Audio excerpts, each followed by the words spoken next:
ஆதி என்னும் பராபரையே அன்பான மனோன்மணியே ஜோதி எனும் பஞ்சகத்தாலே சொற்பெரிய கரிமுகனே தீது நீக்கும் கந்தவளே திருத்துகின்ற குருநாதர்களே 18 சித்தர்களே பண்பான பரமசிவமே ஓதியே ஜோதிடங்கள் உரைப்பதற்கு நாத விந்து வடிவாக நல்ல துணை ஆவீரே. உலகில் உள்ள தமிழ் பேசும் அனைத்து நல் உள்ளங்களுக்கும் மற்றும் ஜோதிட சான்றோர்களுக்கும் மூத்தோர்களுக்கும் ஆர்வலர்களுக்கும் மற்றும் இந்த காணொலியை காணும் உங்களுக்கும் ஆஸ்ட்ரோராஜின் இனிய நல்வணக்கங்கள். ஜோதிடம், ஆன்மீகம், வாழ்வியல், மருத்துவம் என்ற 4 தலைப்புகளில் தொடர் காணொலிகளாக பார்த்து வருகிறோம். அந்த வகையில் இன்று ஜோதிடத்தில் இரு தார யோகம், அதாவது இரண்டாவது திருமணம் செய்து கொள்ளக்கூடிய ஜாதக அமைப்பு எப்படி இருக்கும் என்பது சார்ந்த ஒரு சில தகவல்கள். அதில் ஒரு ஜாதகம் சம்பந்தப்பட்ட ஒரு மனிதனுடைய ஜாதகம், எப்போது பிறந்தார், எப்போது முதல் திருமணம் நடந்தது, அடுத்து திருமணம் எப்போது நடந்தது, அப்படிப்பட்ட தகவல்களுக்கு அல்லது கேள்விகளுக்கு விடை தரும் பதிவு இது.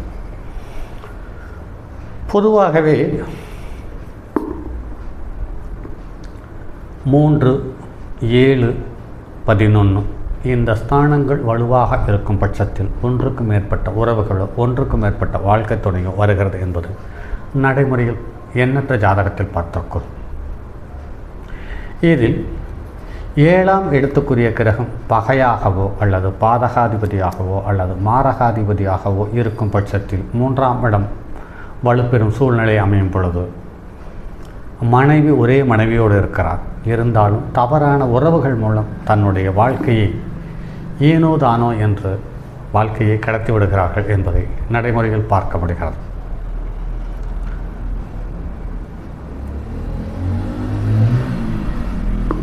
மூன்று, 7, 11 இருக்கும் பட்சத்தில் அவர்களுடைய தசாபுத்தியாக வரும் பட்சத்தில் அவர்கள் இந்த 3, 7, 11 5, 9க்குரியவர்களாக இருந்து தன்னுடைய பக்க பார்வைகளால், அதாவது செவ்வாய், சனி, குரு இவர்கள் யாராவது ஒருவர் 5ஆம் இடமாக அமர்ந்து இருக்கும் பட்சத்தில் 7ஆம் இடம் பகை பெற்று பாதிக்கப்பட்டிருக்கும் பட்சத்தில் இவர்களுக்கு சுலபமாக 2வது திருமணம் வந்துவிடுகிறது. அப்படி பார்க்கும் பொழுது லக்கணத்துக்கு 5ஆம் இடம் யோகாதிபதி என்று பார்க்கும் பொழுது அவர்களுக்கு 5க்குரியவளும் 10க்குரியவளும் ஒரே கிரகமாக அமையப்பெற்று யோகத்தை தரக்கூடிய லக்கணம் என்று பார்க்கும் பொழுது அது கடக லக்கணம் 1 மட்டுமே. இந்த லக்கணத்தை தவிர ஒரு திரிகோணாதிபதி, ஒரு கேந்திராதிபதி இருவரும் ஒருவராக இருக்கும் பட்சத்தில் தந்தை வழி புண்ணியமும் தாய் வழி புண்ணியமும் அவர்களுக்கு சுலபமாக கிடைத்து விடுகிறது. இதை நடைமுறையில் பார்த்துக்கொள்கிறோம், எண்ணற்ற ஜாதகத்தில் பார்த்திருக்கிறோம். அடுத்து சிம்ம லக்கணத்துக்காரர்களுக்கு ஒரு கேந்திராதிபதி, ஒரு திரிகோணாதிபதி என்று பார்க்கும் பொழுது, கேந்திராதிபதி என்று பார்க்கும் பொழுது யோகாதிபதி, ஸ்திர லக்கணங்களுக்கு திரிகோணாதிபதி என்று பார்க்கும் பொழுது பாதகமாக அமைந்து விடுகிறது. இப்படி இந்த இரு லக்கணங்களுக்கும் 7ஆம் இடமும் 6ஆம் இடமும் 7ஆம் இடமும் 8ஆம் இடமுமாக சனியாக வருகிறது. அதாவது கடக லக்கணத்துக்கு 7க்குரிய சப்தமஸ்தானாதிபதியாகும், மாரகஸ்தானாதிபதியாகும், 8க்குரிய அவமானத்தை அள்ளித்தரக்கூடிய தகுதியுள்ள கிரகமாகவும் ஒரே கிரகம் அமைந்து விடுகிறது. ஆக கடக லக்கணத்திற்கு எப்படி பொருத்தம் பார்த்து திருமணம் செய்தாலும் அவர்களுடைய வாழ்க்கை துணையால் அவமானத்தையும் மரண பயத்தையும் அவர்கள் பார்க்காமல் வாழ்க்கையை கடக்க முடிவதில்லை. அப்படி இல்லை என்றால் மனைவியோடு வாழ்ந்தது போல் காட்டிக்கொண்டு ஒன்றுக்கு மேற்பட்ட உறவுகளோடு வாழ்ந்து கொண்டிருப்பவர்கள் இந்த வேதனையையும் இந்த பயத்தையும் காணாமல் வாழ்ந்து முடிக்கிறார்கள். இப்படிப்பட்ட அமைப்பில் லக்னாதிபதி உச்சம் பெற்றோ அல்லது உச்சம் பெற்ற கிரகத்தினுடைய நட்சத்திரத்தை பெற்றோ அல்லது உச்சம் பெற்ற கிரகத்தினுடைய பார்வையை பெற்று நட்பு வீட்டில் அமர்ந்தோ இருக்கும் பட்சத்தில் அவர்கள் வாழ்க்கை துணைக்கு தோஷத்தை தருகிறார்களே ஒழிய அவர்கள் வாழ்க்கையை விதவிதமாக அனுபவித்து விடுகிறார்கள் என்பது நடைமுறையில் பார்க்க முடிகிறது. அப்படிப்பட்ட கடக லக்கணத்தில் பிறந்து ரிஷபராசியில் பிறந்து மிருகசீரிஷ நட்சத்திரத்தில் பிறந்த ஒரு முன்னாள் அரசியல் தலைவர் அனைவருக்கும் பிரபலமானவராக இருந்திருப்பார். அவருக்கு லக்கணத்துக்கு 7ஆம் இடத்தில் செவ்வாய் உச்சம் பெற்று 5க்குரியவன் உச்சம் பெற்று 10ஆம் இடத்தை தன்னுடைய சொந்த பார்வையால் 4ஆம் பார்வையாக பார்த்ததால் அவருக்கு ஒரு அபரிமிதமான யோகத்தையும் செல்வாக்கத்தையும் அள்ளி தந்து விட்டது. அடுத்து இன்று பார்க்கும் ஜாதகம் என்று பார்க்கும் பொழுது இவர் 31/8/1953 அதிகாலை காலை 5:30 மணிக்கு பிறந்தவர். இது தருமபுரியில் ஜனனம். சிம்ம லக்கணத்தில் பிறந்திருக்கிறார். லக்கணத்தில் சூரியனும் புதனும், 3ஆம் இடத்தில் சனி, 6ஆம் இடத்தில் ராகு, 10ஆம் இடத்தில் சந்திரன், 11ஆம் இடத்தில் குரு, 12ஆம் இடத்தில் செவ்வாய், சுக்கிரன், கேது அமையப்பட்டவர்கள். சூரியன் என்று பார்க்கும் பொழுது இவர் சுக்கிரனுடைய நட்சத்திரத்தை, பூர நட்சத்திரத்தை 1ஆம் பாதத்தை பெற்றிருக்கிறார். 14.11 பாகையில் இருக்கிறார்.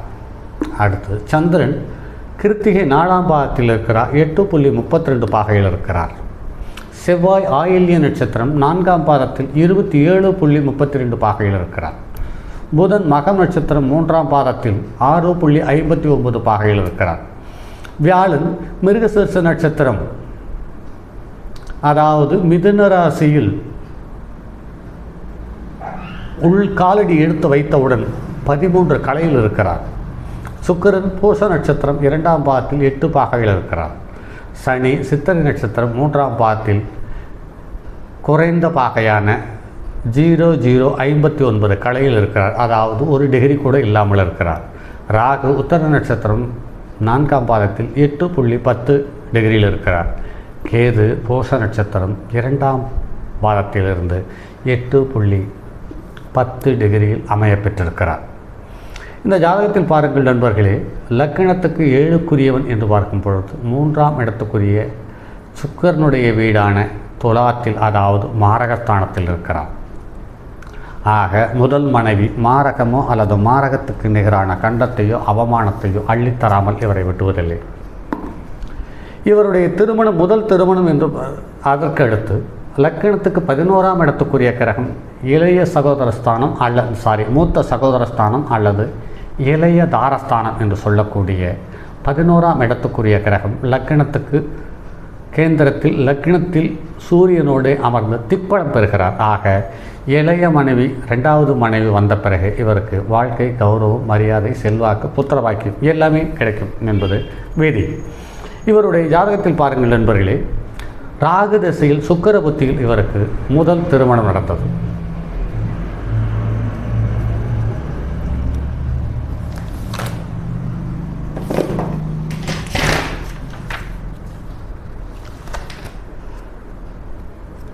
ராகு திசையில் சுக்கிர புத்தியில் நடந்தது. ராகு சுக்கிரன் என்பது காலப்பகை கொண்டது. ராகு 6க்குரியவன், சுக்கிரன் 12க்குரியவன், 12இல் இருக்கக்கூடியவன்.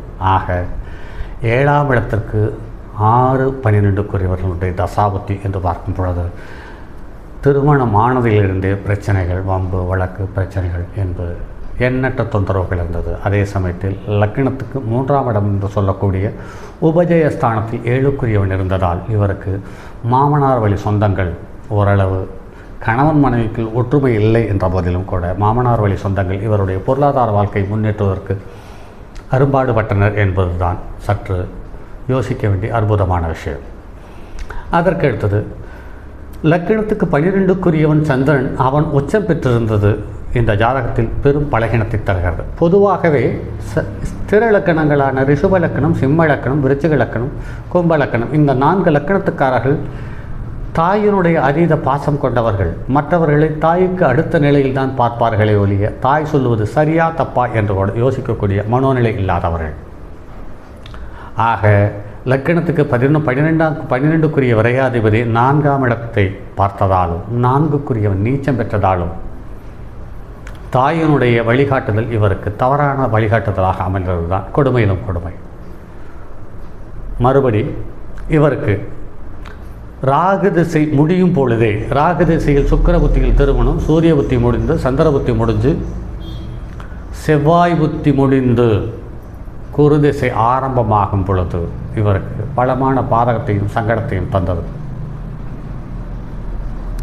வம்பு வழக்கு என்று ஒரு நெருக்கடியான சூழ்நிலையை தந்தது. ஏன் என்று கேட்டால் இந்த குருவுக்கு வீடு கொடுத்த புதன் சூரியனோடு சேர்ந்து பாதிக்கப்பட்டு போனான், அதாவது அஸ்தங்கமடைந்தது. அடுத்து இந்த குருவுக்கு நட்சத்திரத்தை கொடுத்த கிரகம் செவ்வாய் 12 நீச்சம் பெற்று கெட்டுப்போனது. அந்த வகையில் பார்க்கும் பொழுது இளையதாரம் வரக்கூடிய சூழ்நிலை கிரகம் உண்டு பண்ணியது. முதல் தாரத்துக்கு வம்பு வழக்கு என்ற வழக்கு வியாஜியத்திற்கு நீதிமன்றம் வரை செல்ல வேண்டிய கட்டாய சூழ்நிலை உருவானது. மறுபடி இவருக்கு இரண்டாவது திருமணம் 1996 நடந்தது. அப்போதே அதற்கு முன் ஒரு வருடத்துக்கு முன்னே முதல் மனைவியை பிரிந்துவிட்டார். முதல் மனைவி வழக்கு தொடர்ந்தார். அந்த வழக்கு இன்று வரை நடைமுறையில் இருக்கிறது. ஜீவனாம்சம் கட்டிக்கொண்டிருக்கிறார்.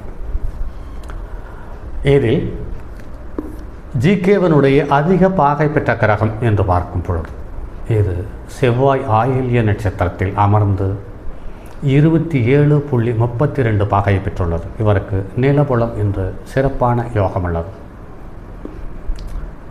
அதே சமயத்தில் இவர் நெருப்பு ராசியில் பிறந்ததால், நெருப்பு லக்கணத்தில், அதாவது மேசம் சிம்மம் தனுசு என்று சொல்லக்கூடிய நெருப்பு லக்கணத்தில் பிறந்ததால் இவருக்கு போதுமான அளவுக்கு விவசாயத்திற்கு தண்ணீர் பற்றாக்குறையாக இருந்தது என்பது சற்று யோசிக்க வேண்டிய விஷயம்.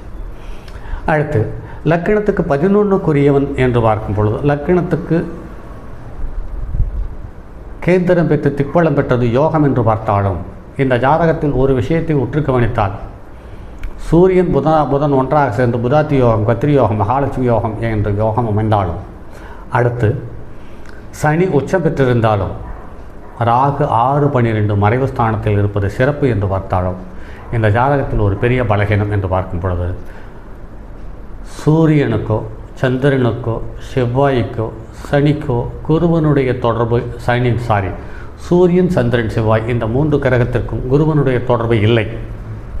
ஆனால் லக்னத்துக்கு 3ஆம் இடத்தில் உச்சம் பெற்ற சனி இருந்து குருவனுடைய பஞ்சம பார்வை, அதாவது 5ஆம் பார்வையும் பார்த்து தன்னுடைய சொந்த வீடான தனுசையும் பார்த்ததனால் இவர் ஒரு பெண் தெய்வ, அதாவது காளி தெய்வத்தினுடைய உபாசகர் அல்லது பூசாரி என்று எடுத்துக்கொள்ளலாம். இவருக்கு தற்போது குழந்தைகள் இருக்கிறது.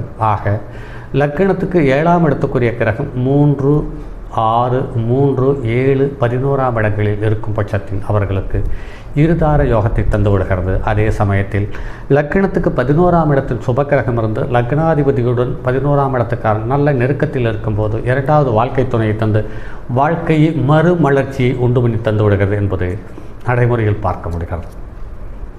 இப்படி ஒன்றுக்கும் மேற்பட்ட திருமணங்கள் நடந்த ஜாதகங்கள் ஒரு சில ஜாதகங்களில் வரும் பதிவுகளில் பார்ப்போம்.